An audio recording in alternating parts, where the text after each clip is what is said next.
Yes. Mr. Stanzik, Here. Mr. Dannenberger, Here. Mr. Boyd, Here. Mr. Mulek, Here. Mr. Krieger, Here. Mr. Moore. Here. Ms. Motney, Here.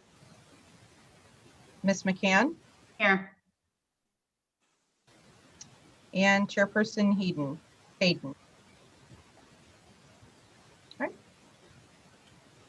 So in Chairperson Hayden's absence, I'll be chairing this meeting today.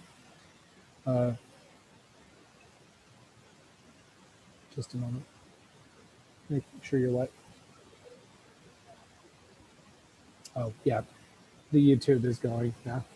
Or live on YouTube. Yeah. Okay. Next item is public comment. We did not have anyone sign up for public comment. So we'll move on to the minutes. I would like to say about the minutes before I ask for a motion. As I was reflecting on the meeting that we had, I got the number wrong on the cost of the infrastructure for those houses when we were discussing it. I did a math error. I came up with 100,000 per person instead of, it should have been 10,000 per person. So it's, I do apologize for doing that. It wasn't intentional. Wasn't intended to mislead anybody, and I'll be more careful in the future. Glad that it didn't ultimately affect what decision we took on that one. I still think the point was accurate, but it's the approximation I try to do was not appropriate. So I'll be more careful in the future. With that, I'd entertain a motion on the minutes. I'd move to approve the minutes as presented. I'll second that.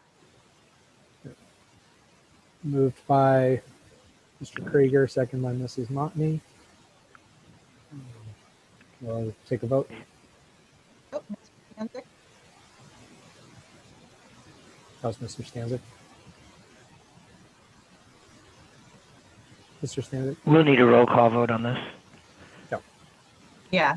Taking a roll call vote to approve the minutes. Mr. Stanzik, Yes. Mr. Dannenberger, Yes. Mr. Boyd, Yes. Mr. Mulek. I'm sorry, I didn't hear if there was a vote. Sorry. Yes, I approve. Great, thank you. Mr. Krieger, Yes.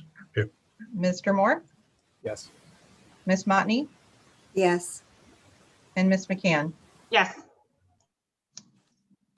Okay, motion passes. And the next item, our regular agenda, is a public hearing, review, and action on an application submitted by William Piper on Harvest Point Bloomington LLC to rezone territory from B1 General Commercial District to R2. We're going to start with a presentation by staff, and then hopefully by that time we'll have the applicant join us on the line. And we can, Tyson, just to complete the record, you had one signed up to appear virtually for public comment. Can we have confirmation from somebody physically at the site as to whether there's anybody present who may be willing to or may be wishing to do public comment? yes, I'm at the site and I've confirmed that there's nobody here. All right, thank you. Okay, so Ms. Simpson, presentation.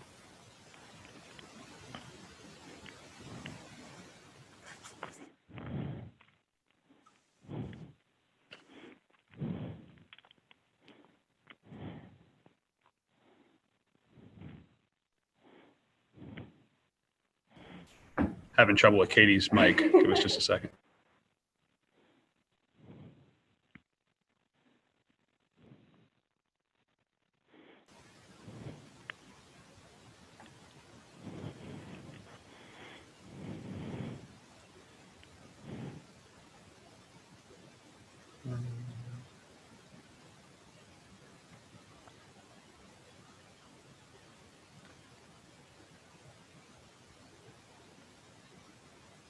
Yeah, I don't see that I can unmute you. Can you hear me now? Okay. Are you able to see the screen?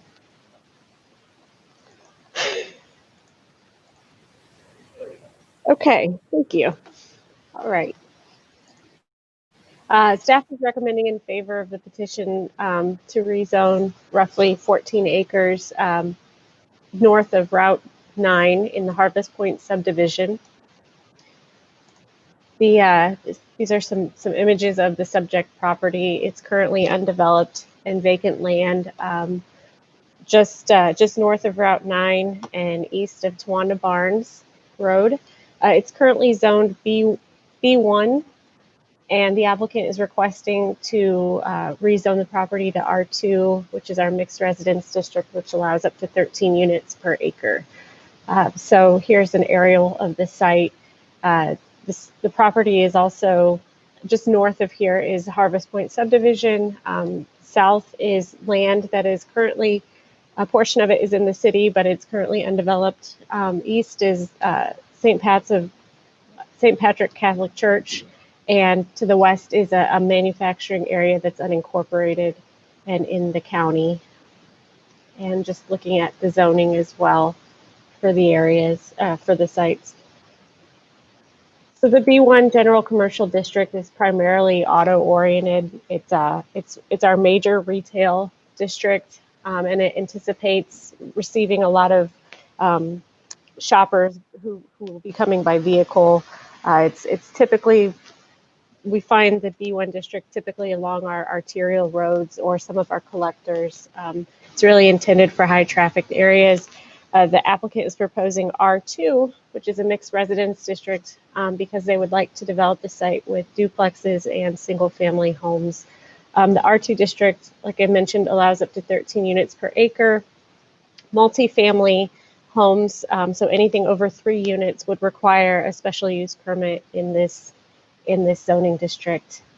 2 family, so duplexes and single family homes are permitted by right.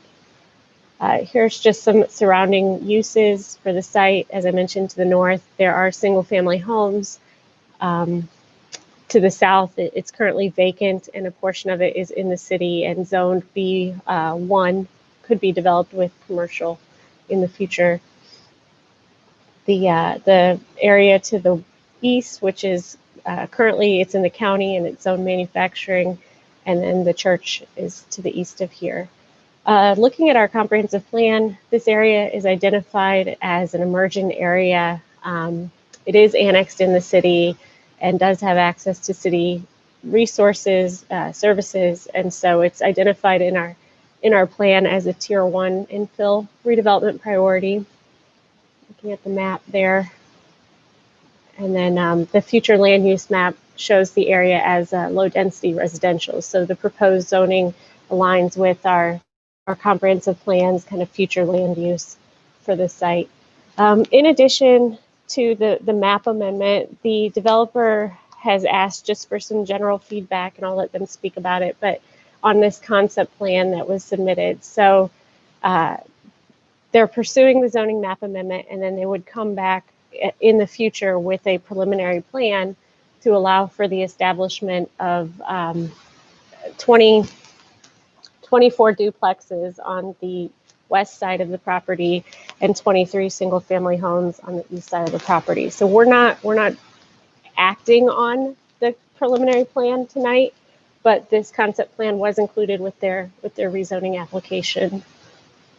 Looking at the map amendment, staff used the guiding principles in our zoning ordinance to help come up with the recommendation. The property's been vacant for many years. It's currently identified in our comp plan as being a residential development.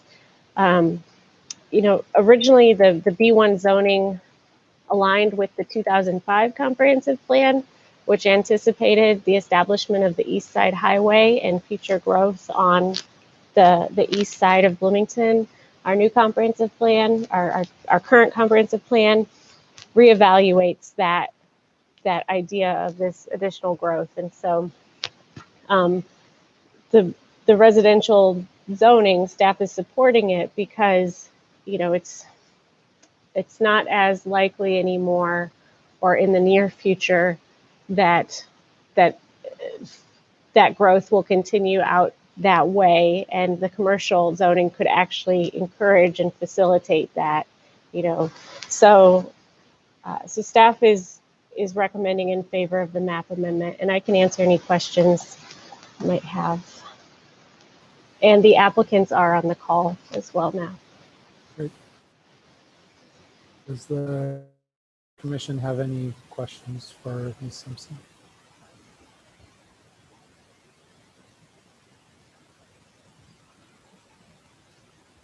Okay, hearing none, then we will open the public hearing. Is there anyone present? So if anyone's present to speak for or against the petition, then we just need to have your name and swear you in first. So can the folks on the call hear me?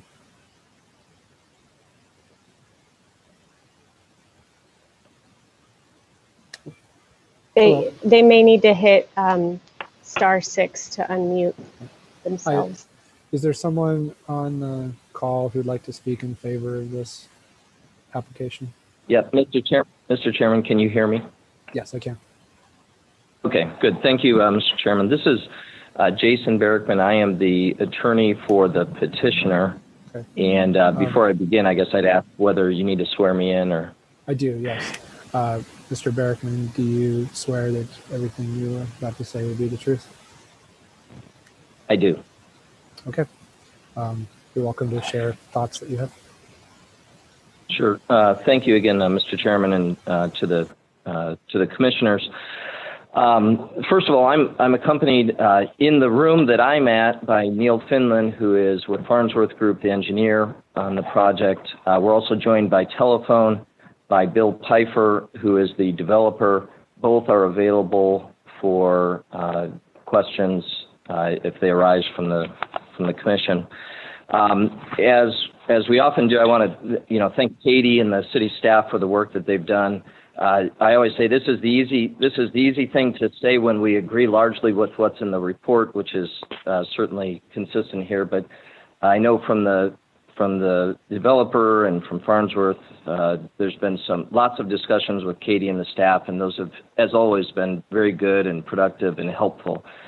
I think this project, it's pretty apparent what's happened here. It's an example of where things just never went as anticipated, probably by anyone. It's a relatively, 14-acre tract of land. It's sat dormant since for about 15 years. The B1 zoning classification that exists there today just never came to fruition. B1, as Katie said, would allow for a variety of uses, commercial in nature, restaurants, gas stations, banks, medical offices.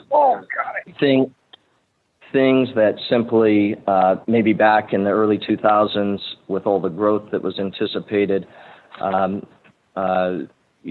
may have been hopeful, but just never, the market demand for those types of uses never played out.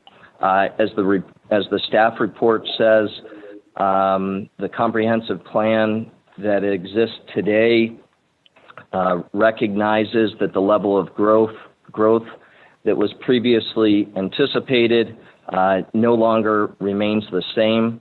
As a result, today's comprehensive plan proposes residential development for this property.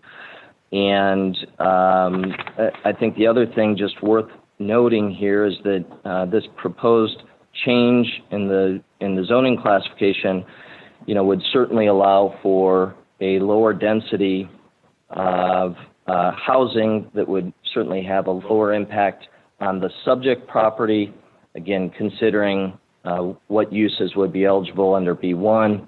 So we'd see a lower density there.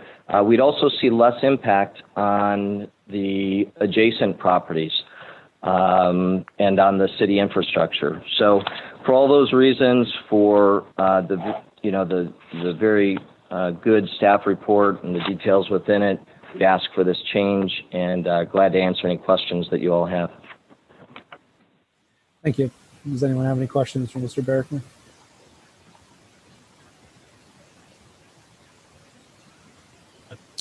Okay. Hearing none, is there anyone else who'd like to speak in favor of the application? I'll make Neil Fenlon with Farnsworth Group, 2709 McGraw Drive, Bloomington. Okay. Do you swear to tell the truth? I do. Okay. You can go ahead. Some of the other, from an engineering perspective, some of the other items that maybe come into play would be reduced traffic volumes versus the B1 type zoning that could have any of those uses that Jason had mentioned, as had Katie in her report. So from an engineering standpoint, that certainly is a positive to the adjacent property owners, as is the screening that would not be required but still is in place between this development and the immediate area to the north. And then there's park, because of residential use in this zoning and rezoning, there is a park dedication that would be an enhancement as well to the adjacent property owners to the north. As Jason had mentioned, times had changed since the 06 action to zone this. We've looked at, there were literally hundreds of acres that were zoned commercial at the time, and there was certainly reluctance on the developer's part to have this zoned B1. And that's still the case, that there are still hundreds of other acres within a 1 mile radius of this property. So this just makes a lot of sense. It actually did in 05 when we came in initially, and certainly has proven out in the last 15 years that this is a fine use of this land. So happy to answer any questions. And Mr. Piper's on the line, should there be any of the developer. Okay, thank you. Does anybody have any questions?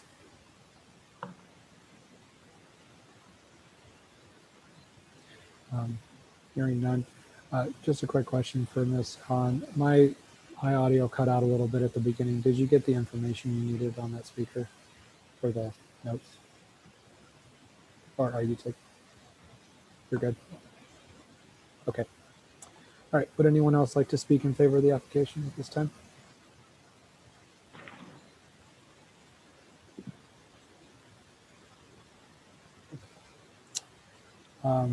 Hearing no one, I'll ask if there is anyone who would like to speak against the application.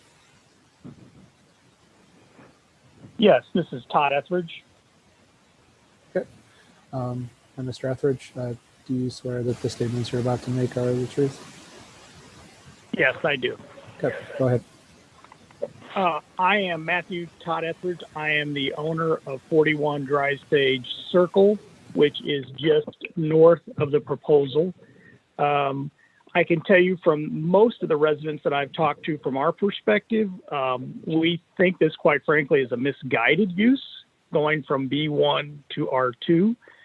We have a church and airport, we have an industrial park, and a considerable amount of farm ground, and sticking more residential traffic on Route 9 at a very busy intersection where we already have traffic concerns. We have a lot of accidents, we have a lot of near misses, we have a high density of children in the neighborhood, and the problems we have today just seem like they're going to be exacerbated by bringing in more single family, and especially the higher density duplex units on lots that, quite frankly, are just going to add to congestion, drainage issues, and the traffic concerns we have today, which have never been addressed, quite frankly, since I've been here as part of the new build in 2015.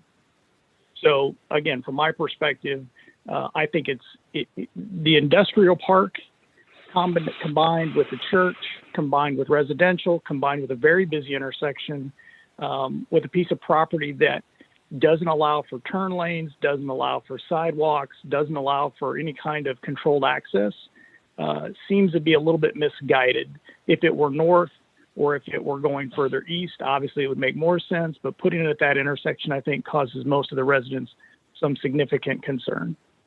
Thank you. Thank you. Does anyone have any questions for Mr. Etheridge?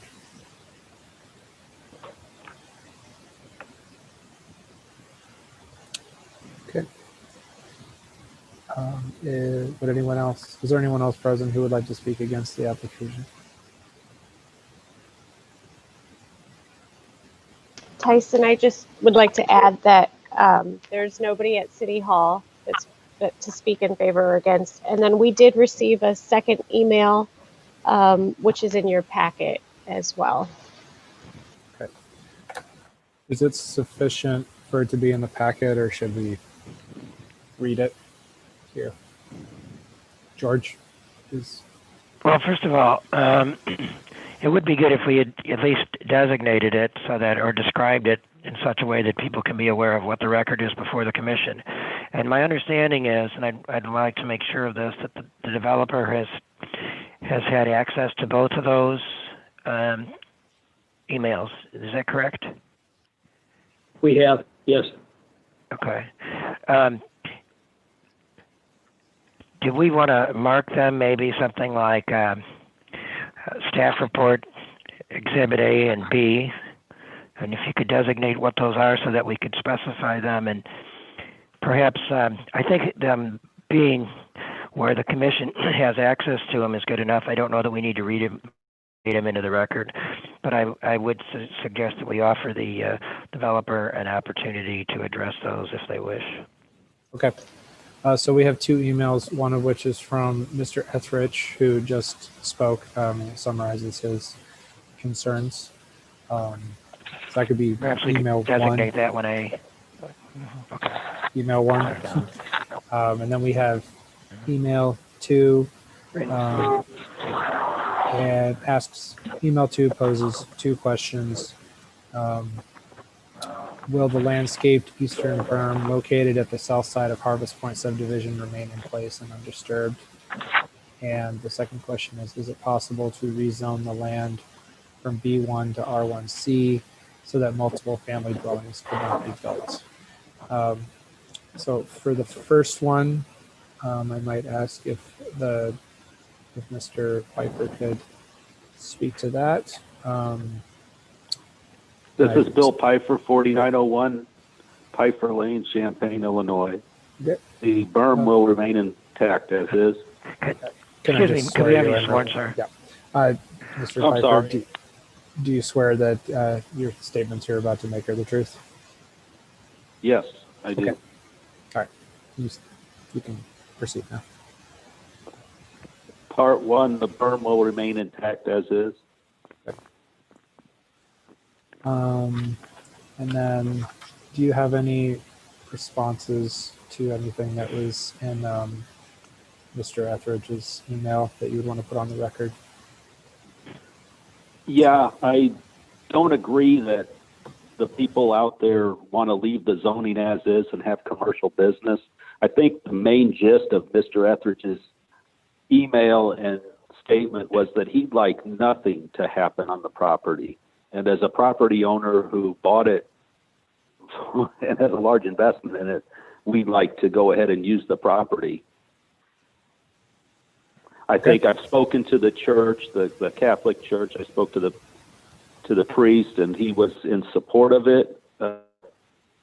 They did not want to see commercial, and would consider buying part of it if it was to remain commercial, and we tried to develop it as commercial because they would not want that as a neighbor. I've spoken to one other resident out there. She was really happy to have the housing similar to what's out there as opposed to neighborhood commercial, which we don't see as viable. And if it was, it would probably be lower end commercial, like metal buildings or something that we don't think would fit the neighborhood. So we think we don't think there's a lot of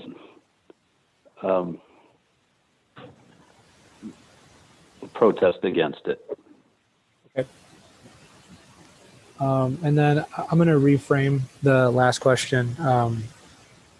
The second question on email 2 was about rezoning it differently, but I think the spirit of the question, as I understand it, is can you explain the benefit of multifamily dwellings in this location? We like to maintain the same composition that's already there with duplexes on the west side of the property and single family on the east. We're not talking about zoning anywhere near 14 per acre. Neil knows the zoning classifications, and I'm not familiar with them, so he might be better to speak on density and zoning. But we're just trying to mirror what's already there in the existing neighborhood. Yeah, it's our, with the R2, really our density is very, very low. At what's contemplated is 4 units per acre. So it would be very compatible and comparable really to what's there now. Okay. I feel like we're running the risk of turning this into more of a dialogue, but I think it was good to get that information on the record, hear those responses. Before I close the public hearing, does anyone else have any questions for those who have spoken? I do have a question. Are we just looking north, the north side of Empire, or are we also looking on the south side of Empire? Just north of Route 9. So this is 14 acres on the north side. The south side is under a different ownership. Okay, thank you.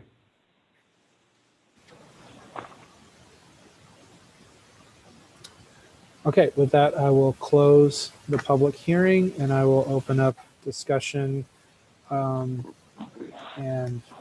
motions from the commission.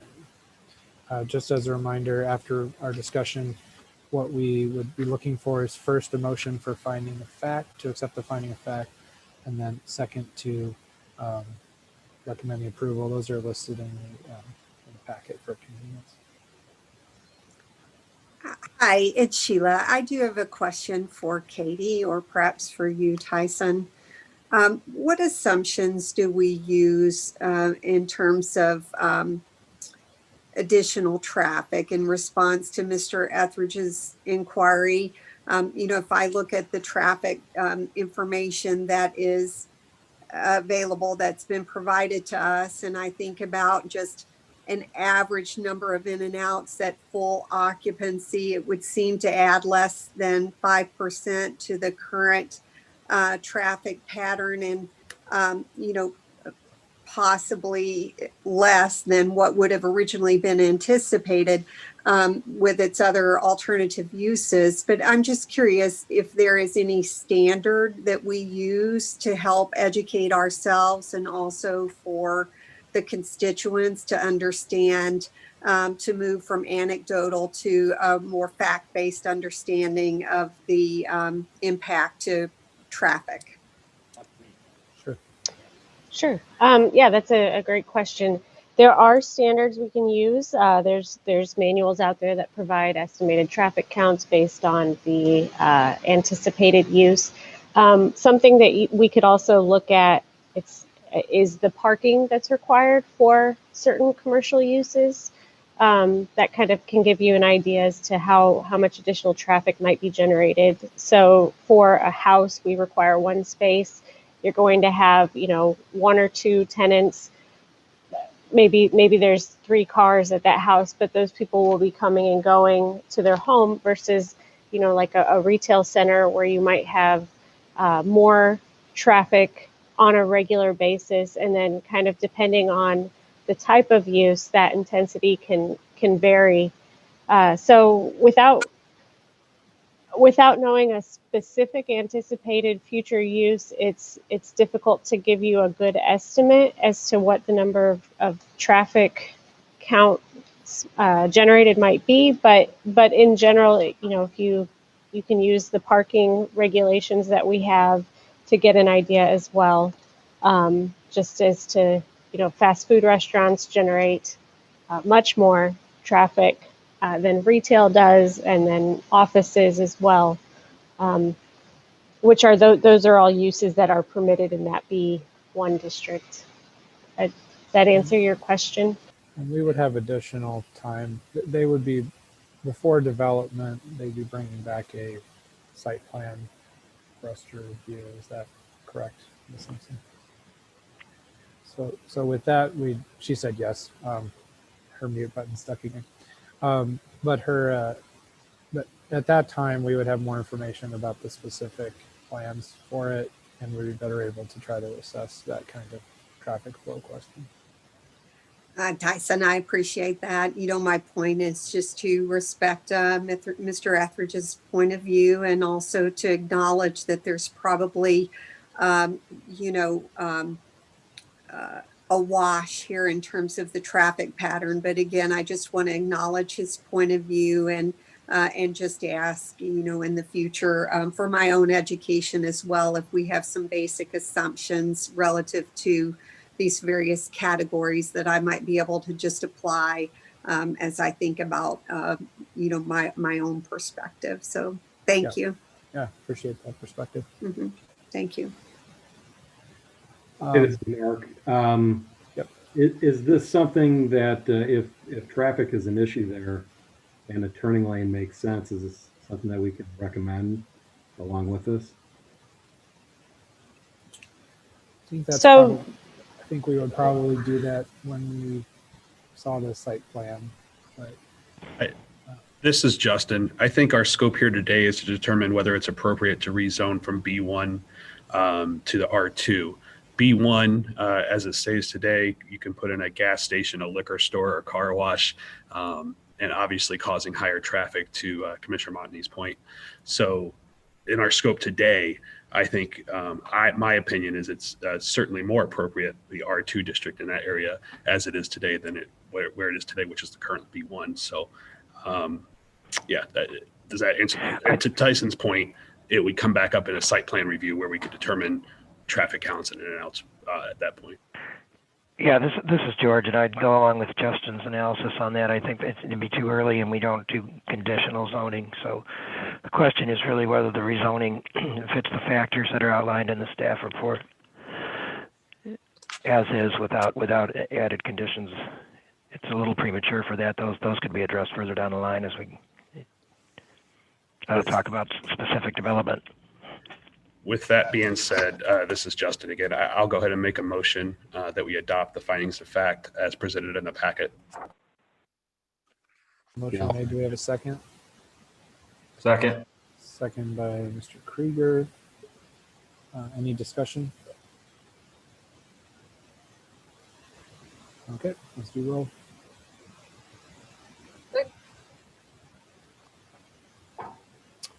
That didn't come through. What did you say? Sorry, can you hear me? Yes. Mr. Stanzik, Yes. Mr. Dannenberger, Yes. Mr. Boyd, Yes. Mr. Mulek, Yes. Mr. Krieger, Yes. Mr. Moore, Yes. Miss McCann, Yes. Miss Motney. Yes.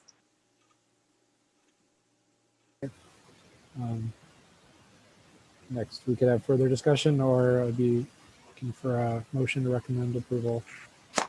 This is Justin. I'll go ahead and make a motion so we can discuss after if we need to. I motion we approve item Z or Z-17-20, the rezone of approximately 14 acres north of East Empire Street, east of Twander Barnes Road, from B1 general commercial to R2 mixed residential. Second. Second by Mr. Stanzik. Any discussion? Okay, let's call the roll.